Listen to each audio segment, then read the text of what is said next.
प्यारे बच्चों, हमारे YouTube channel A to Z physics classes में आपका स्वागत है।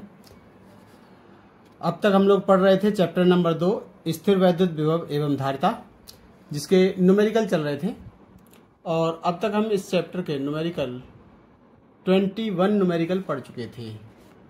और अब नेक्स्ट न्यूमेरिकल प्रॉब्लम है क्वेश्चन नंबर 22। तो ध्यान दीजिए, प्रश्न को मैं पढ़ रहा हूं। लिखा हुआ है, संधारित्र के दिए नेटवर्क में बिंदुओं ए तथा बी के बीच तुल्य धारिता ज्ञात कीजिए। तो ये पूरा नेटवर्क दे रखा है और कहा है इसमें ए और बी के बीच तुल्य धारिता ज्ञात कीजिए और 4 माइक्रोफैरड संधारित्र की प्लेटों के बीच विभवांतर की गणना करनी है। और ये लिखा हुआ, देखो ये 4 माइक्रोफैरड ये संधारित्र है, इस पर विभवांतर की भी गणना करनी है। तो जो ये कॉम्प्लिकेटेड सर्किट दिया होता है, इसको हम लगातार सॉल्व करते जाएंगे और ये सरल होता जाएगा। अगर हम स्टेप बाय इसको सरल करते जाएं और चित्र भी सरल करके बनाते जाएं तो ये बहुत इजीली सॉल्व हो जाता है। लेकिन हम शॉर्ट करने के चक्कर में बार बार चित्र को नहीं बनाते हैं, इसलिए थोड़ा सा कठिन लगता हो शायद। तो मैं कोशिश करता हूं कि लगातार मैं चित्र भी बनाऊं, है ना। तो आंसर यानी इसका सॉल्यूशन हम करेंगे। तो इसमें सबसे पहले तो देखिए, ये संधारित्र हैं, इन्हें नाम दे दीजिए जिससे कि हमें ये पता हो पाए कि हम कौन से संधारित्र की बात कर रहे हैं। जैसे ये संधारित्र हैं, ये है C1 कह दो, इसको C2 कह दो, और एक ये C3 है नीचे, और इसको C4 है, इधर C5 है, इधर C6 है। ये सभी संधारित्र हैं, अलग अलग हमने इनके नाम दे दिए, C1, C2, C3, C4, C5 और ये C6। इसमें हम देख रहे हैं कि अब क्रम से चलते जाइए। जैसा कि हम देख रहे हैं कि C1, C2, C3 ये समांतर क्रम में हैं, तो इनके बीच में संयोजन की धारिता निकालने के लिए समांतर क्रम वाला सूत्र लगा देंगे। तो ध्यान देंगे, यानी लिखेंगे C1, C2 व C3 कैसे हैं? समांतर हैं। अगर समांतर हैं तो समांतर का सूत्र लगा दीजिए, इनका परिणामी आ जाएगा। इनका परिणामी मान लीजिए कि C डैश है, बराबर क्या आएगा? C1 प्लस C2 और प्लस C3, तीनों को जोड़ दीजिए, यानी 3 प्लस 3 प्लस 3 बराबर 9 माइक्रोफैरड आएगा। ठीक है, क्योंकि हमने ये 3 ये सभी माइक्रोफैरड में दिए थे, तो रिजल्टेंट भी माइक्रोफैरड, यानी इन तीनों का रिजल्टेंट C डैश हमने माना है। चाहे तो यहीं पर हम एक कॉम्प्लिकेटेड एक हम जो है सिंपल सर्किट बना सकते हैं। इन तीनों को मिलाकर क्या लिख सकते हैं? C dash. तो ये हो गया, यानी C डैश, और जिसका मान निकला 9 माइक्रोफैरड। इनका हमने इक्विवेलेंट निकाल दिया है। और इसके श्रेणी क्रम में, ये लो श्रेणी क्रम में C5 जो कि 18 है। ठीक है, और इनको इस तरह से शेष सर्किट पूरा हम बना देते हैं। छोटा ही चित्र बनाने की कोशिश कर रहे हैं, और यहाँ पर एक संधारित्र जुड़ा हुआ, और ये पॉइंट है A, इधर पॉइंट है B,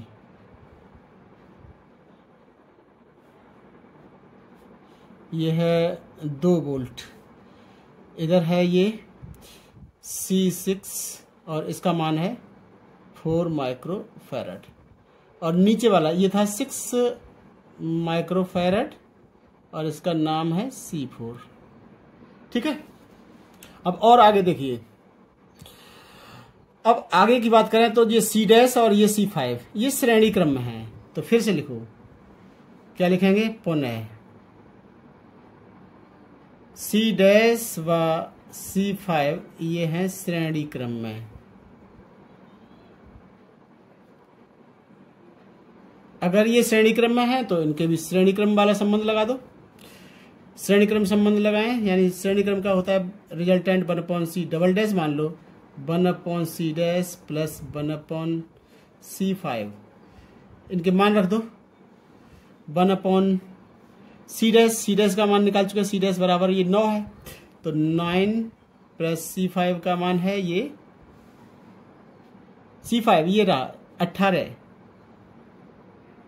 इनको हल करेंगे तो एलसीएम आ जाएगा 18 और ये ऊपर आ जाएगा फिर 3, हल कर लेंगे 3 आ जाएगा और ये 3 से काट दें तो 1/6 हो जाएगा। तो C डबल डैश बराबर हो जाएगा 6 माइक्रोफैरड।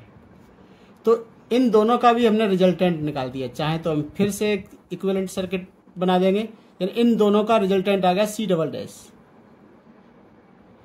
ठीक है। और C डबल डैश का मान आया है, यानी C डबल डैश आया है और ये हो गया 6 माइक्रोफैरड। और नीचे इसके पैरेलल में नीचे लगा हुआ है एक दूसरा संधारित्र है जो कि C4 है, 6 C4 और जो कि है C4 जो कि है ये C4 ये है 6 माइक्रोफैरड।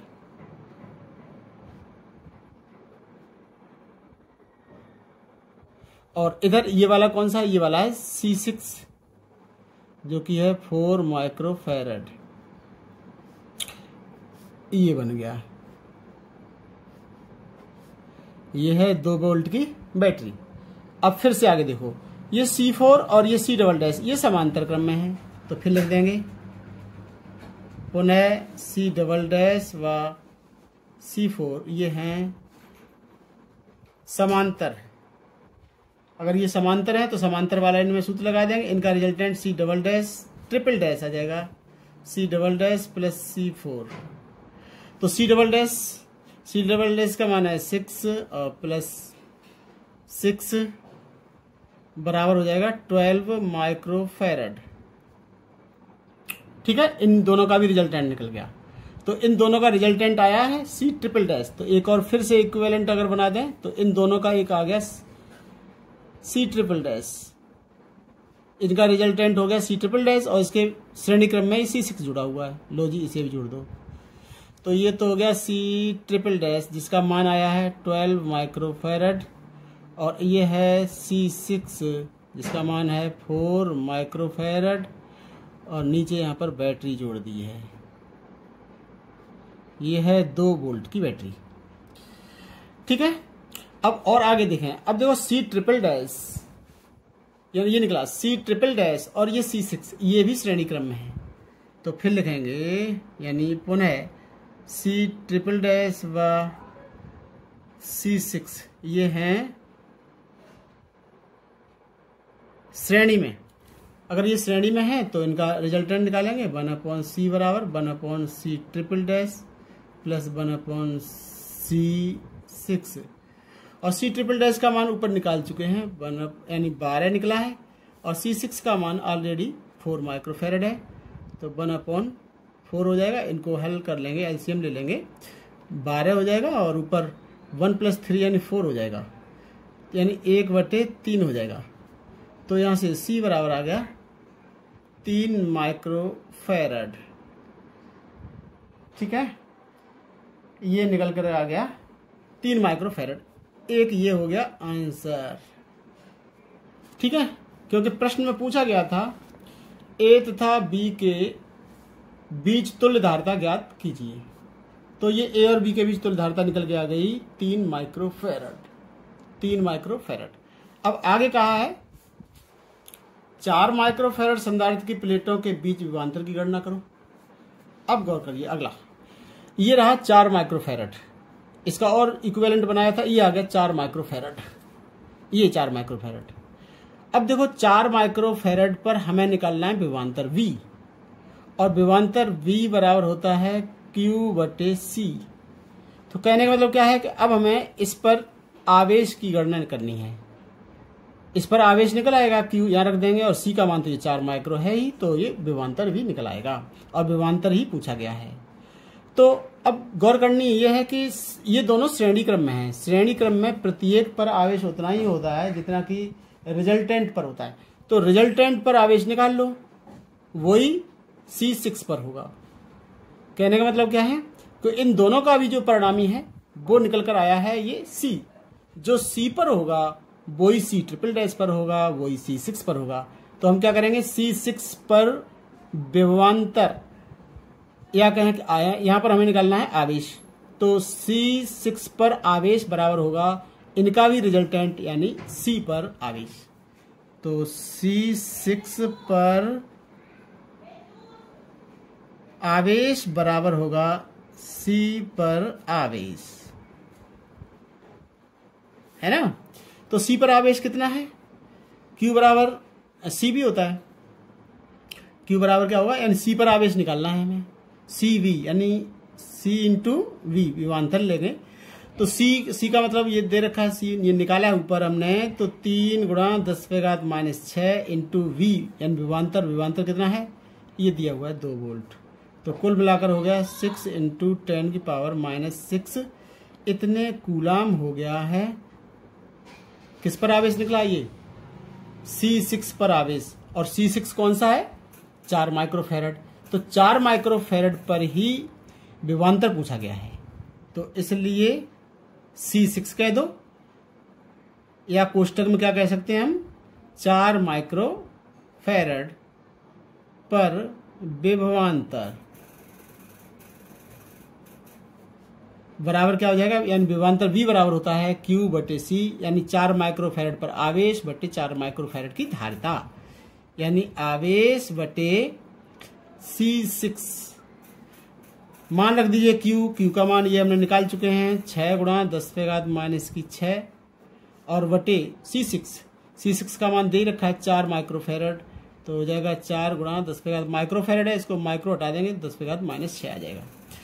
इस तरह से ये 10⁻⁶ से ये तो कट गया, अब बचेगा 6/4, या हल कर दें तो 4 का भाग देंगे 6 में, तो 4 एकम 4 और 4 पंजे 20, इतना वोल्ट आ जाएगा, इतना वोल्ट आ जाएगा। तो यही पूछा गया था, 4 माइक्रोफैरड संधारित्र की प्लेटों के बीच विभवांतर की गणना करो। एक तो ये आ गया, ये आंसर है, और एक पूछा था ए और बी के बीच तुल्य धारिता, जो कि ये निकल आया, इस पर हमने आंसर लिख दिया था। तो इस तरह से ये न्यूमेरिकल पूरा हो गया। आगे बढ़ते हैं।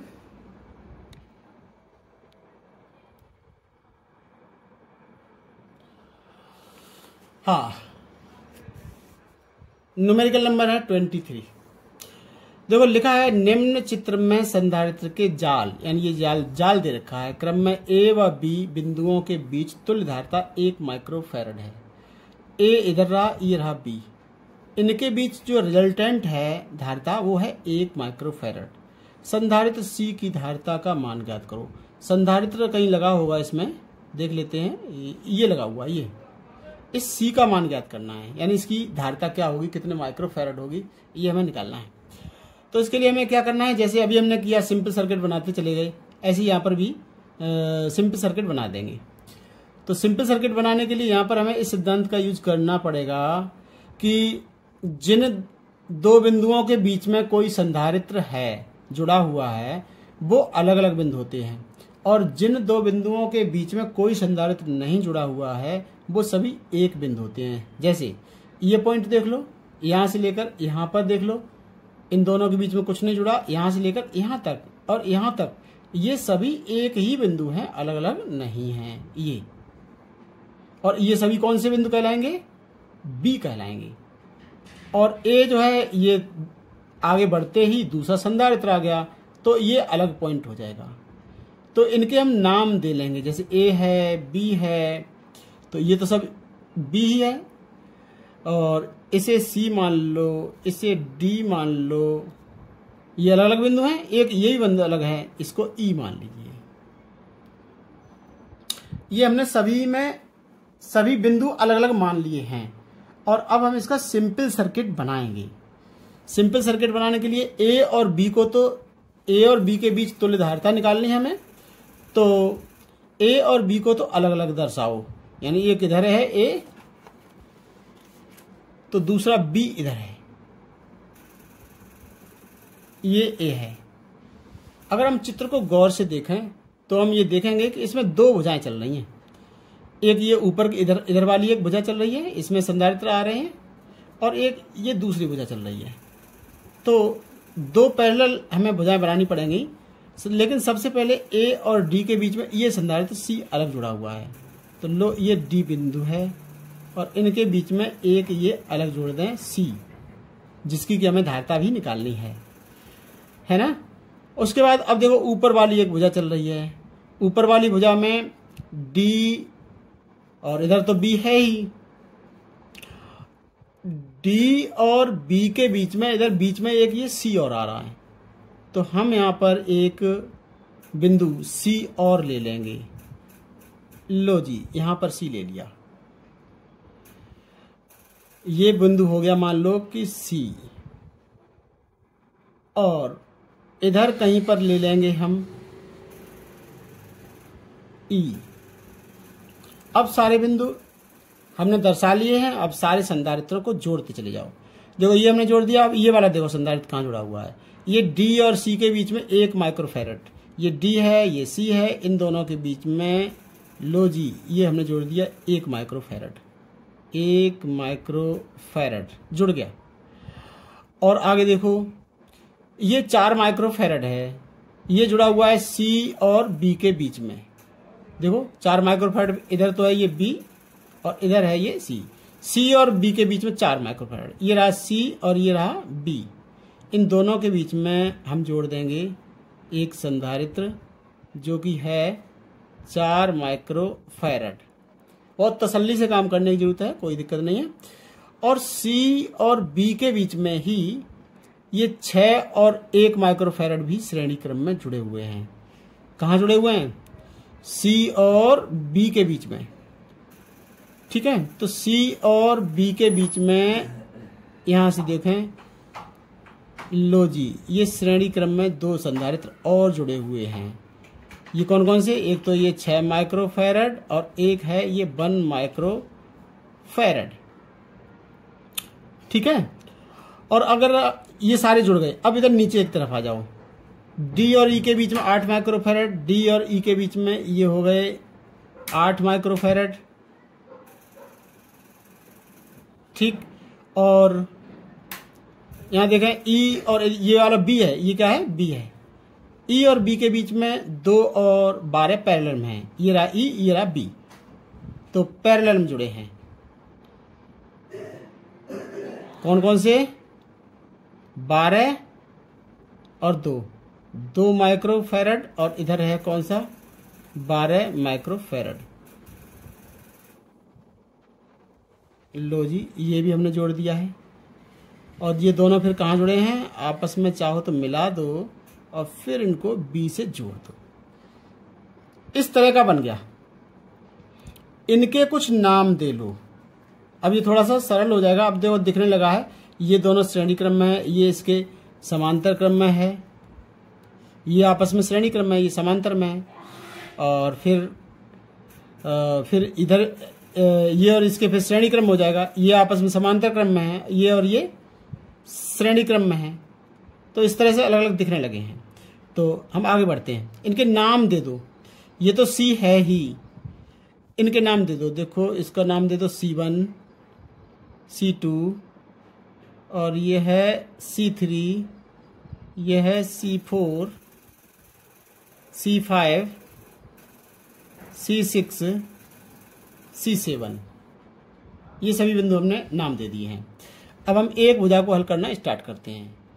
पहले हम C3 और ये है C4, यहां से स्टार्ट करते हैं। ये श्रेणी क्रम में है,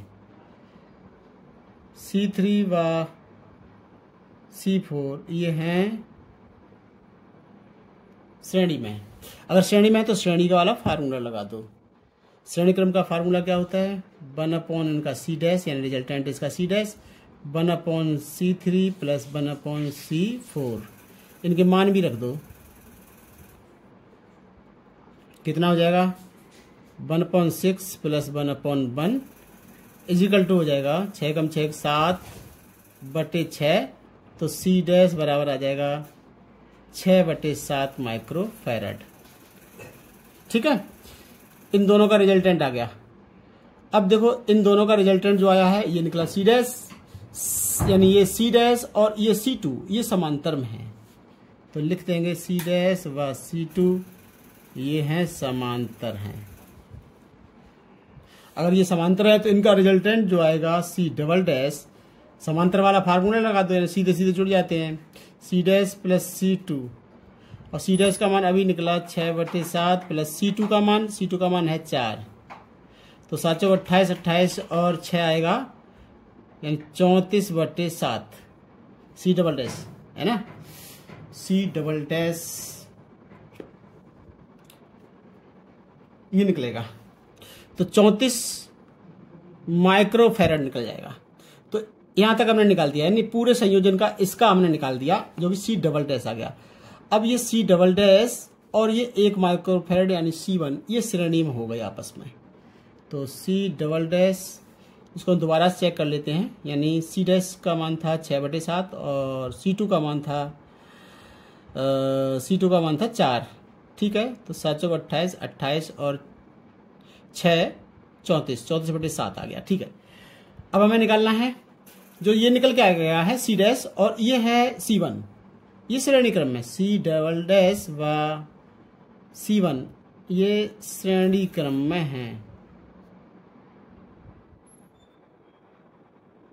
अगर ये श्रेणी क्रम में है तो श्रेणी क्रम वाला फिर से फार्मूला जो बटे वाला होता है 1/, अब रिजल्टेंट सी ट्रिपल डैश मान लो तो 1/C double dash plus 1/C1 बराबर 1/C double dash, c double dash का मान ये रहा और ये आएगा 1/, यानी 34/7 आएगा, 7 ऊपर चला जाएगा, प्लस C1 का मान अभी हमने निकाला है 1 है। तो फिर से ये 34 से कम 34 और 7 आएगा 41/34 हो जाएगा, या कहें कि सी ट्रिपल डैश बराबर आ जाएगा 34/41, इतने माइक्रोफैरड। अब यहां से ये ऊपर वाली पूरी भुजा सॉल्व हो चुकी है, ठीक है। तो इसी क्रम में अब हम नीचे वाली भुजा को भी हल करेंगे। नीचे की भुजा को देखिए, यहां पर देखें C6 और C7 ये समांतर हैं। अब क्या कहेंगे कि C6 व C7 ये हैं समांतर हैं। अगर ये समांतर हैं तो समांतर में तो डायरेक्ट जुड़ जाते हैं, तो इनका जो रिजल्टेंट आएगा उसको हम C4 डैश मान लेते हैं और बराबर आ जाएगा C6 प्लस C7, दोनों के मान रख दें, कितना है 12 प्लस 2 बराबर आ जाएगा 14 माइक्रोफैरड। इनका रिजल्टेंट आ गया C4 डैश और C5 ये श्रेणी क्रम में है, तो श्रेणी वाला सूत्र लगा देंगे, C4 डैश व C5 ये हैं श्रेणी में, तो श्रेणी में बटे वाला सूत्र होता है, तो इनका रिजल्टेंट अब आ जाएगा 1/C4 डैश के बाद 5 डैश बराबर आएगा 1/C4 dash plus 1/C5 is equal to 1/C4 dash, और C4 डैश जो आएगा वो कितना आ जाएगा 14 माइक्रोफैरड, तो 1/14 प्लस ये 1/C5 का मान है 8, 1/8। इनको भी एलसीएम लेकर हल कर दीजिए।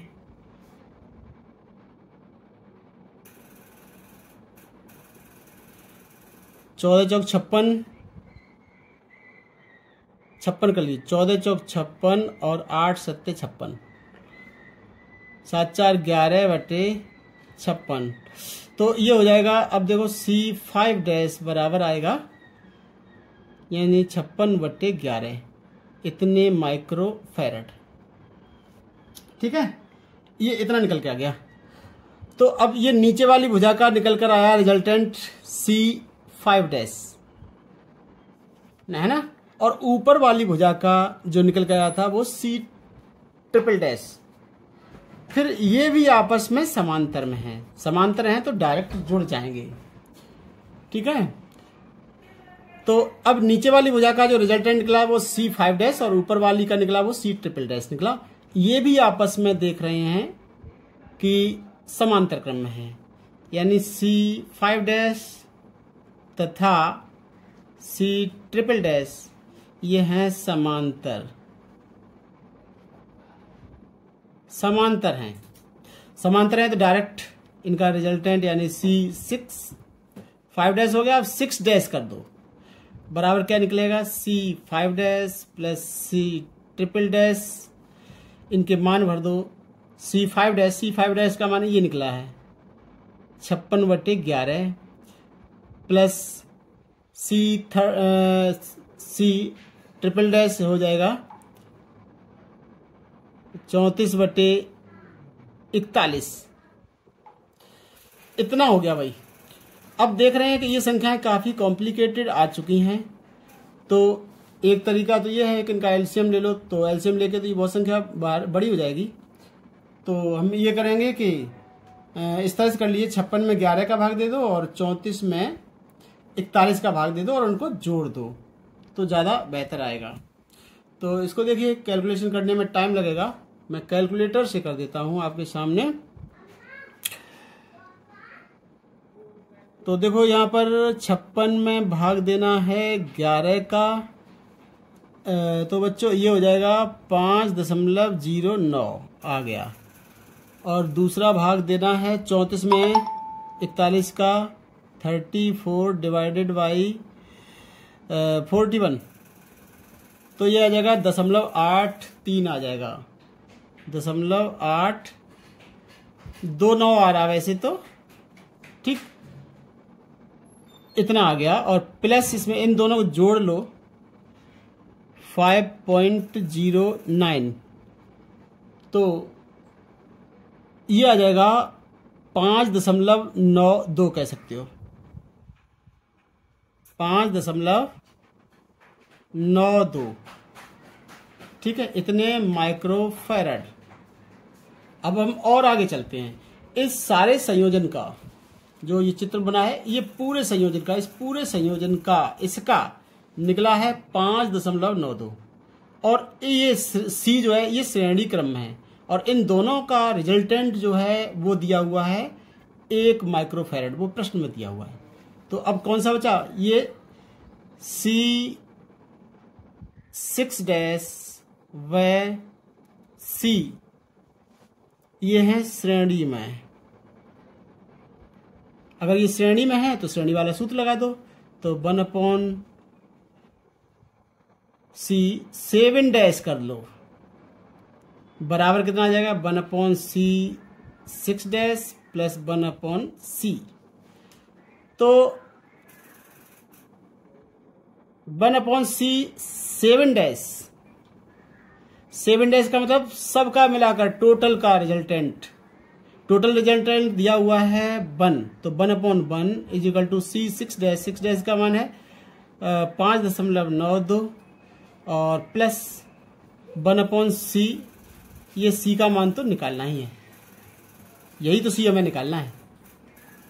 तो 1/C इसी का मान, पहले 1/C का मान निकाल दीजिए, तो 1/C बराबर आएगा 1 माइनस 1/5.92। इसे हल कीजिए तो इसका इधर आ जाएगा, इसका इसमें गुणा करके ये घट जाएगा, तो 5.92 का एक में गुणा करेंगे 5.92, उसमें एक घट जाएगा तो आएगा 4.92 अपॉन 5.92। तो C बराबर निकल के आया यानी 5.92 अपॉन 4.92, है ना। तो अब भाग दे दीजिए, आंसर आ जाएगा।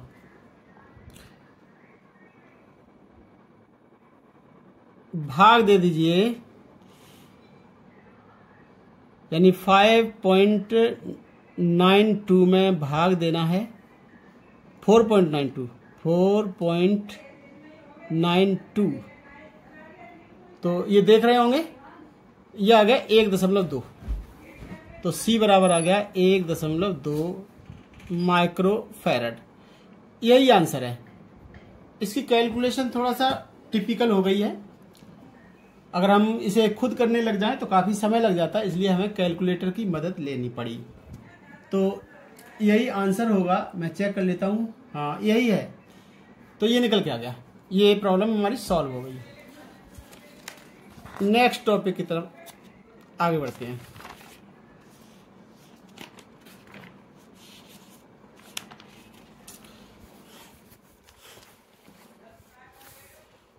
आगे बढ़ते हैं। तो देखो ये लिखा हुआ है, चित्र में प्रदर्शित संधारित्र C2 में विभवांतर, ये संधारित्र C2 है, इसमें विभवांतर निकालना है, वह संचित ऊर्जा की गणना, और इसी में संचित ऊर्जा की भी गणना करनी है। बिंदु A पर विभव 90 वोल्ट है, यानी ये A है, A पर जो है 90 वोल्ट दिया हुआ है। और इधर देखो ये चिन्ह जो होता है पृथ्वी से जुड़े होने का चिन्ह होता है, अर्थ है कहने मतलब ये पृथ्वी से जुड़ा हुआ है, मैंने लिख दिया इसको। इसका तरीका यही होता है, सिंबल यही होता है कि बड़ी लाइन फिर छोटी लाइन फिर और छोटी, इसका मतलब है पृथ्वी से जुड़ा है। और पृथ्वी से जुड़ते ही ये हो जाता है 0 वोल्ट पर पृथ्वी का विभव 0 माना गया है। तो यानी इस सिरे पर 0 वोल्ट है तो दूसरी तरफ 90 वोल्ट है, यानी इस पूरे संयोजन पर अगर देखा जाए तो 90 वोल्ट का विभवांतर हो गया, यानी इधर 90 वोल्ट इधर 0, तो विभवांतर हो गया 90 वोल्ट। ठीक है, तो हमें C2 पर विभवांतर निकालना है और C2 में ही संचित ऊर्जा की गणना करनी है, जबकि C1, C2, C3 तीनों के मान यहाँ पर दिए हुए हैं।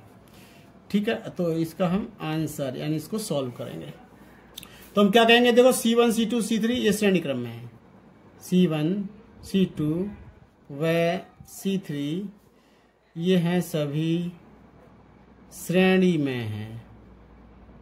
अगर श्रेणी में है तो 1/C बराबर 1/C1 plus 1/C2 plus 1/C3 1/C1। C1 का मान दिया हुआ है, देखो ये दिया है 20 और C2 का मान दिया है 30 और C3 का मान दिया है 15। तो देखें तो एलसीएम लेकर हल कर लेंगे, एलसीएम हो जाएगा इनका 60, 20 तिया 60 और 30 दूनी 60 और 15 चौकू 60, तो होगा 9/60। 3 से काट लीजिएगा या C बराबर डायरेक्ट लिख दो, C बराबर आ गया 60/9। 60/9 का मतलब 3 से काट दो तो 20/3 माइक्रोफैराड। तो पूरे संयोजन की तुल्य धारिता निकल के आ गई 20/3 माइक्रोफैराड। ये क्वेश्चन नंबर है हमारा, क्वेश्चन नंबर 24 चल रहा है। ठीक है, तो अब हम क्या करेंगे, पूरे संयोजन पर आवेश निकाल देंगे, क्योंकि हमें इस पर विभवांतर निकालना है। तो विभवांतर V निकालना है, तो V बराबर होता है Q/C, यानी V निकालने के लिए Q और C चाहिए। तो C तो इसका मान में ही है C2 का मान ये दे रखा 30 माइक्रोफैराड। अब हमें क्या चाहिए, Q और चाहिए।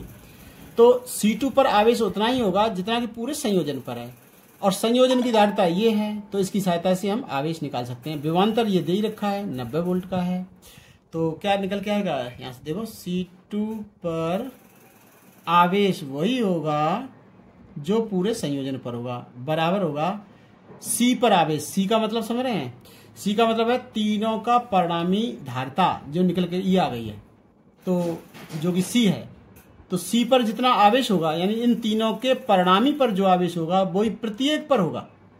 लेकिन हमें C2 पर निकालना था तो मैंने लिख दिया यहाँ पर C2 पर आवेश बराबर क्या हो जाएगा, C पर आवेश, और C का मान हम निकाल चुके हैं।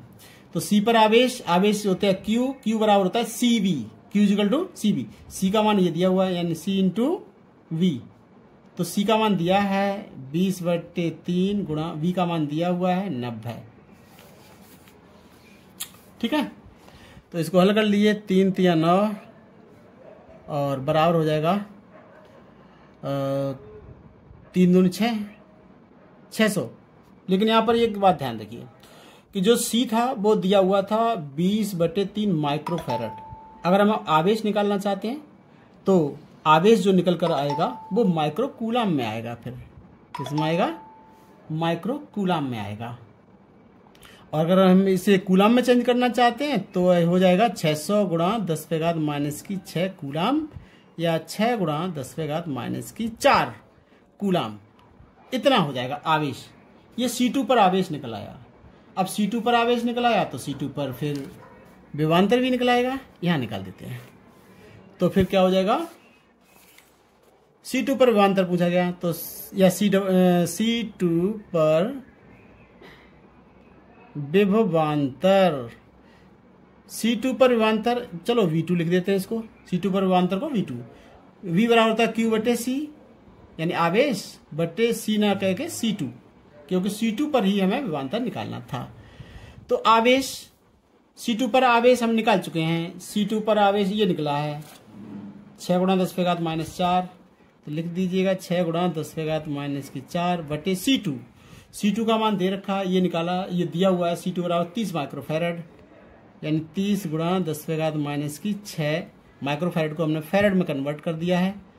तो अब यहाँ पर देखो 10⁻⁶ ये ऊपर जाएंगे तो 10⁻+6 हो जाएंगे, +6 में से 4 घटेंगे, +6 में से 4 घटेंगे तो कितना बचेगा, यानी प्लस के 2, 10⁻2 और 10⁻2 का मतलब हो गया 100 का गुणा जब 6 में करेंगे तो हो जाएगा 600 और बटे 30। तो फिर V2 बराबर 0 से 0 काट दो और 3 दूनी 6, 20 वोल्ट हो गया। ठीक है। तो कहने का मतलब क्या है कि C2 पर जो विभव पूछा गया था, C2 में विभवांतर, तो इतने वोल्ट हो गया और ये है आंसर। साथ ही का संचित ऊर्जा की गणना भी करनी है। तो संचित ऊर्जा यानी U बराबर होता है हाफ CV², यानी हाफ C2 में पूछा गया है संचित ऊर्जा, तो C2 की धारिता और C2 पर ही विभवांतर जो कि V2 है। तो C2 की धारिता दे रखी है 30 माइक्रोफैरड, यानी माइक्रो को हमने हटा दिया, इंटू V2²। V2 का मान ये निकला है 20, यानी 20 का वर्ग। अब ये हो जाएगा यानी 30 गुणा 10⁻⁶ गुणा 400 बटे 2 नीचे है, 2 से इसको काट दीजिए तो ये हो जाएगा 400 को काटेंगे तो ये 200 बार जाएगा, और इनका गुणा कर लिए, 3 दूनी 6 और 6 और ये 3 जीरो आ जाएंगे, 1 2 3 गुणा 10⁻⁻⁶ है ना। तो इस प्रकार से 10⁻⁻⁶ इतने जूल आएगा। चाहे तो इसको ऐसे लिख सकते हैं, 6 अंक बाद दशमलव ही लगा दो, 10⁻⁻⁶ तो इस संख्या में 6 अंक बाद दशमलव लग जाएगा, तो 1 2 3 4 2 जीरो और बढ़ जाएंगे, 1 2 और ये हो जाएगा 6। और समझ गए ना, देखो फिर से 1 2 3 4, एक और जीरो बढ़ा देंगे 5, एक और जीरो बढ़ा देंगे 6, यानी इधर 2 जीरो और बढ़ाने पड़ेंगे और दशमलव तब लगेगा, इतने जूल। यही आंसर है। तो उसमें 2 आंसर निकाले, एक तो C2 पर विभवांतर यानी V2 बराबर जो कि निकल के आ गया 20 वोल्ट, ये आंसर है, और C2 पर ही ऊर्जा पूछी गई तो 0.06 जूल ये निकल के आ गया। ठीक है, ये प्रश्न भी पूरा हुआ। इसके बाद हम आगे बढ़ जाते हैं, क्वेश्चन नंबर 25 पढ़ते हैं। क्वेश्चन नंबर 25 देखो, एक समांतर प्लेट संधारित्र की प्लेटों का क्षेत्रफल दे रखा, प्लेटों का क्षेत्रफल A बराबर 3 गुणा 10⁻⁻² मीटर स्क्वायर ये दिया हुआ है, तथा प्लेटों के बीच की दूरी 0.6 मिलीमीटर, D बराबर 0.6 mm। अब हम क्या करेंगे, देखो मिलीमीटर को मीटर में बदलना है तो 10⁻³ से गुणा होगा, लेकिन ये दशमलव और हटा देंगे तो -4 हो जाएगा, यानी 6 गुणा 10⁻⁴ मीटर, 0.6 मिलीमीटर है। इसे 1000 वोल्ट विभवांतर तक आवेशित किया जाता है, यानी 1000 वोल्ट, यानी V बराबर दे रखा है 1000 को लिख सकते हो 10⁻³ वोल्ट। इसमें कितनी ऊर्जा संचित होगी, तो U बराबर ये पूछा गया है। तो हम क्या करेंगे, देखिए संचित स्थितिज ऊर्जा निकालनी है, U बराबर होता है हाफ CV²। तो देखो यहाँ पर V का मान तो दे रखा है 10⁻³ है, लेकिन C का मान नहीं दिया, तो C निकालने के लिए इन्होंने आंकड़े दिए हैं। समांतर प्लेट संधारित्र की प्लेट का क्षेत्रफल दिया, प्लेटों के बीच की दूरी दी है, और ε0 का मान भी दिया हुआ है। तो C बराबर फार्मूला होता है ε0 A/D, वो लगा दो। U बराबर 1/2 सी का मान होता है epsilon 0 A upon D into v square. ठीक, सारे मान भर दीजिए 1/2 इंटू एप्सिलॉन 0 का मान ये दिया हुआ है कितना 8.85 गुणा 10⁻⁻12 इंटू ए यानी क्षेत्रफल ये दे रखा है 3 गुणा 10⁻2 3 गुणा 10⁻2 बटे डी यानी प्लेटों के बीच की दूरी यह है 6 गुणा 10⁻4 है ना, और वी स्क्वायर वी का मान दिया 10⁻3, इसका वर्ग कर देंगे तो हो जाएगा 10⁻6। ठीक, इसे हम आगे ले चलते हैं।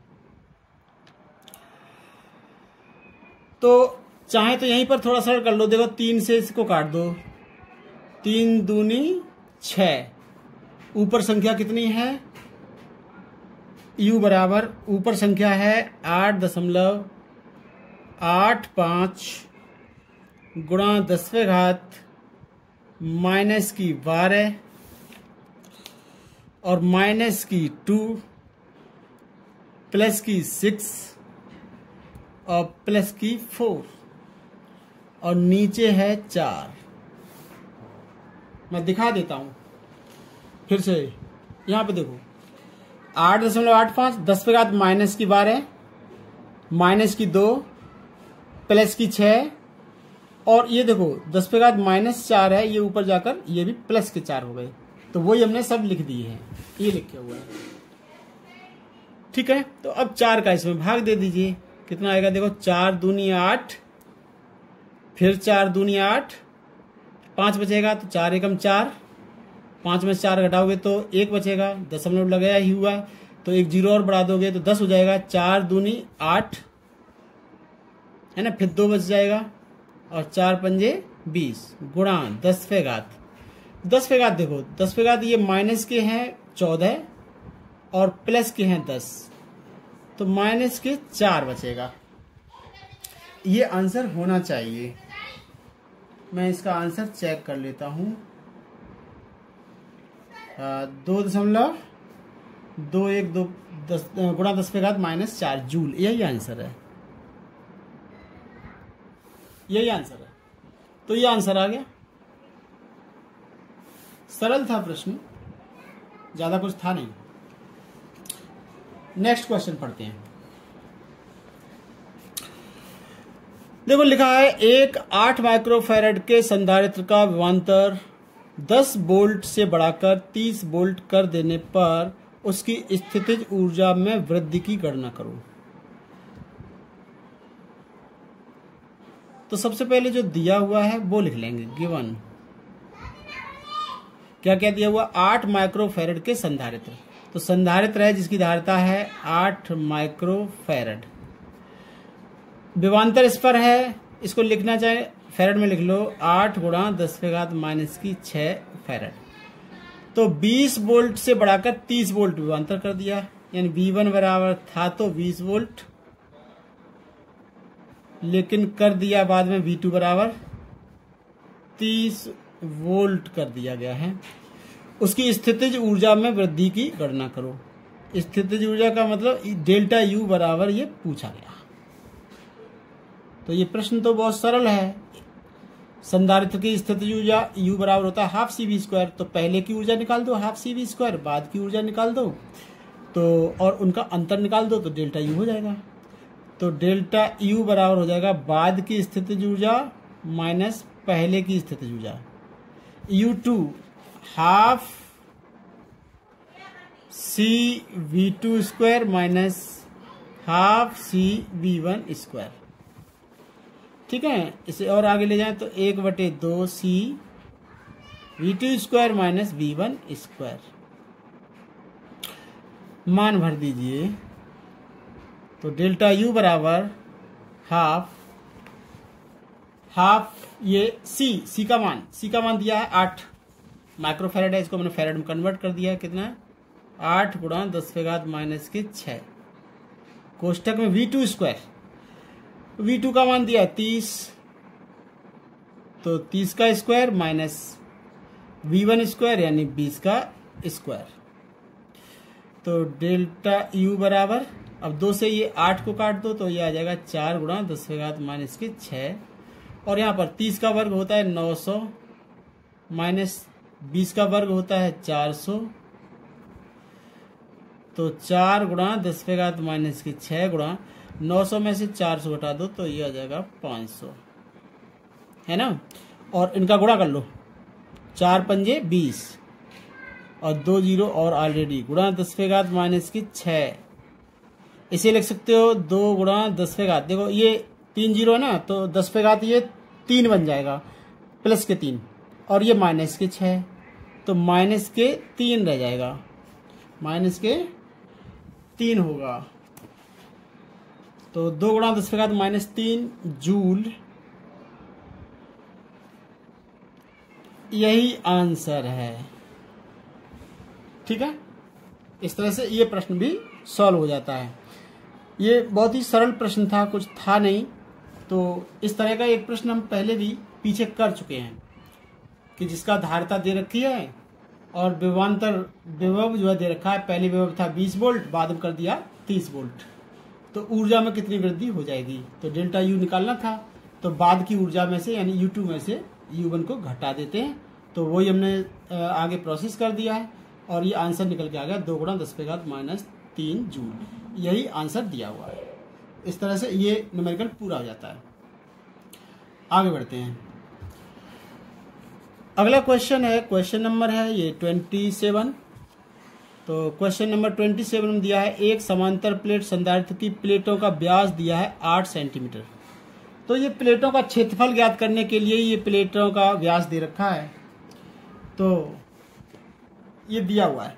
तो प्लेटों का क्षेत्रफल निकालने के लिए तो इसको सॉल्यूशन या कहें कि आंसर, तो गिवन, अब की बार इसके नीचे थोड़ी बहुत जगह कम छूटी हुई है तो थोड़ा शॉर्ट करके लिखना पड़ेगा। तो त्रिज्या दे रखी है r बराबर 8/2 हो जाएगी। ये व्यास दिया है, व्यास है 8 सेंटीमीटर, तो 8/2 बराबर 4 सेंटीमीटर या कहें कि 4 गुणा 10⁻⁻² मीटर। इससे क्षेत्रफल निकल कर आ जाएगा। इससे क्या निकलेगा, प्लेट का क्षेत्रफल। प्लेटों के बीच वायु भरी हुई है। यदि इस संधारित्र की धारिता 100 सेंटीमीटर त्रिज्या के गोले की धारिता के समान है, तो इस संधारित्र की धारिता जो है 100 सेंटीमीटर त्रिज्या के गोले की, जो हमने विलगित गोली चालक की धारिता निकाली थी उसमें त्रिज्या को हमने डिनोट किया था ए से, स्मॉल ए से, ध्यान हो, तो वो दे रखी है 100 सेंटीमीटर या कहें कि ये 1 मीटर त्रिज्या के गोली चालक की धारिता के बराबर धारिता है, यानी संधारित्र की धारिता गोली चालक की धारिता के बराबर है। तो प्लेटों के बीच की दूरी गणना करो। तो प्लेटों के बीच की दूरी यानी d बराबर ये निकालना है। तो क्या दिया हुआ है कि संधारित्र की धारिता बराबर गोली चालक की धारिता।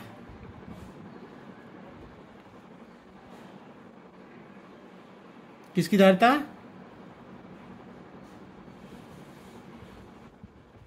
संधारित्र की धारिता बराबर गोले की धारिता लिख देते हैं, या गोली चालक की धारिता लिखनी चाहिए। संधारित्र की धारिता क्या होती है भैया, संधारित्र की धारिता होगी ε0 A/d बराबर गोले की धारिता थी 4πε0 A। इसमें हमें d निकालना है, पक्षांतर कर दीजिएगा। d बराबर आएगा 4πε0 A/, d निकाल रहे हैं ना, ओ सॉरी उल्टा कर दिया, d को इधर ले जाएंगे, ये संख्या नीचे आ जाएगी सीधी। d बराबर आएगा ε0 A/, 4πε0 A, ये आएगा। तो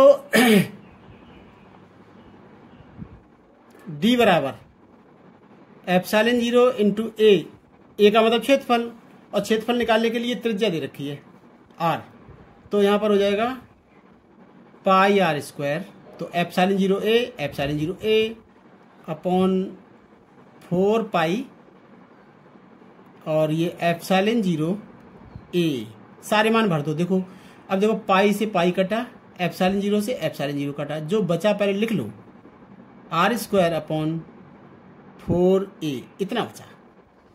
चाहो तो यहीं पर मान रख दो, आर का मान दिया हुआ है, ये इसका वर्क करना है, 4 गुणा 10⁻2 इसका वर्क करना है, यानी 16 गुणा 10⁻4 वर्ग हो गया, बटे 4 इंटू ए का मान दिया हुआ है ये 1 मीटर, तो d बराबर आ गया 4 गुणा 10⁻4, 4 गुणा 10⁻4 इतने मीटर आएगा। मीटर को अगर सेंटीमीटर में चेंज करें तो 10⁻2 से और गुणा हो जाएगा, तो आ जाएगा 4 गुणा 10⁻2 सेंटीमीटर। अब ये 10⁻2 भी खत्म करें तो 2 अंक बाद इसमें दशमलव आ जाएगा, 0.04 सेंटीमीटर, 0.04 सेंटीमीटर, यही आंसर है। ठीक है, तो इस तरह से ये न्यूमेरिकल भी पूरा हो जाता है। तो आज बच्चों हम इतना ही यहाँ पर रखेंगे इस वीडियो में, और इसके न्यूमेरिकल के लिए यानी इसके नोट्स के लिए, न्यूमेरिकल जो भी हैं इसके नोट्स के लिए आप लोग जो है नीचे लिंक दिया रहता है डिस्क्रिप्शन बॉक्स में। डिस्क्रिप्शन बॉक्स में जाते हैं तो वहाँ पर 2 लिंक हम देते हैं।